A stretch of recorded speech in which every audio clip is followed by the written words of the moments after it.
सकाळी सकाळी पालखीचा आवाज कानावर येत होता. बाहेर येऊन पाहिलं तर खरंच पालखी चाललेली होती आणि सगळ्या बायकांनी एक कलरच्या साड्या घातलेल्या होत्या म्हणून एवढी छान वाटत होतं बघायला. आणि त्यामागून असा रथ सुरू होता. त्यानंतर घरात आले आणि मस्तपैकी पोळ्या केल्या आणि दुसरीकडे तिखट भाजायला घेतलं, कारण की असं हरभऱ्याच्या भाजीचा बेत होता. त्यानंतर चहा ठेवली आणि दोघांना मिळून ती चहा घेतली आणि त्या चहात मी थोडीशी साय टाकली, दुधावर आलेली. मला ती साय एवढी आवडते चहात टाकून घ्यायला. तुम्हालासुद्धा आवडते की मला नक्की कमेंटमध्ये सांगा. त्यानंतर हरभऱ्याची भाजी करायला घेतली.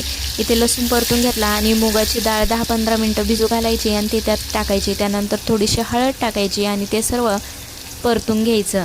आणि जे आपण तिखट काढलेलं होतं हिरव्या मिरच्याचं, त्यात थोडंसं पाणी टाकायचं आणि त्या फोडणीत ते घालून द्यायचं. म्हणजे आपल्याला पहिले इथं पाण्याला उकळा येऊ द्यायचा. तोपर्यंत मी एका ताटामध्ये इथे हरभऱ्याची भाजी घेतली आणि त्यात थोडंसं बेसन पीठ कालवलं आणि ते सर्व असं मिक्स करून घ्यायचं. मिक्स केल्यानंतर इथे तोपर्यंत भाजीला उकळा आलेला आहे, आपण बघू शकता. आणि ते सर्व पीठ त्यात हटून घ्यायचं आणि फास्टमध्ये हटायचं, जेणेकरून त्यात गाठी किंवा गोळे वगैरे राहणार नाही. आणि तुम्ही बघू शकता इथे आपली भाजी तयार आहे. ही भाजी तुम्ही भाकरीसोबत किंवा पोळीसोबत दोन्हीसोबतसुद्धा खाऊ शकता.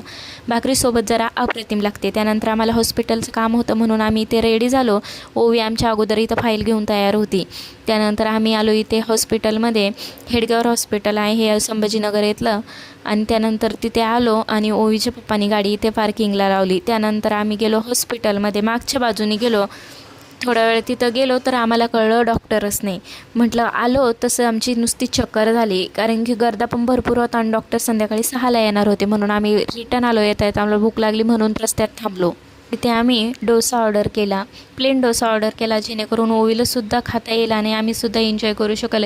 आणि हे एवढं फेमस ठिकाण आहे, तिथं सकाळपासून संध्याकाळपर्यंत एवढी गर्दी राहते. सकाळी सकाळी बसायलासुद्धा जागा नसते आणि ओवी तिच्याच धुंदीत बसेल होती. त्यानंतर एवढा वेळ कुठे बसावं म्हणून आम्ही ताईच्या घरी आलो. तर ताईच्या घरी ताईच्या लेकरांनी अशी रिमोट कार आणली होती जी पळत होती इकडून तिकडं आणि ओवी मात्र त्याला घाबरत होती. तिला वाटतं ही अचानक कसं काय पळू राहिली म्हणून ती तिला घाबरून मागे येत होती. त्यानंतर आम्ही आलो डीमार्टला. आम्हाला घ्यायची होती एक स्टीलची बॉटल फ्रीजमध्ये ठेवायला. त्यामुळे मग आम्ही वेळ न दवडता डायरेक्ट स्टीलची बॉटल घेतली आणि निघाव तर ओवीला बॉल दिसला म्हणून ओवीसाठी तिथे एक बॉल, स्टीलची बॉटल आणि चॉकलेट घेतलं. त्यानंतर बाहेर आलो तर बाहेर तिच्यासाठी सिंपल असे पॉपकॉर्न घेतले आणि परत हॉस्पिटलमध्ये आलो, कारण की 6 वाजलेले होते. आणि हॉस्पिटलमधला हा नजारा मला फारच आवडला. त्यानंतर घरी आलो. घरी येता येता माझ्या मोबाईलला काच बसवायचा होता म्हणून मोबाईलच्या दुकानात आलं, काच वगैरे बसवून घेतला. कारण की ओवीने एवढा डॅमेज केलेला होता, तो फोडू काच बसवला. घरी आलो तर घरी आल्याबरोबर स्वयंपाकाला लागले.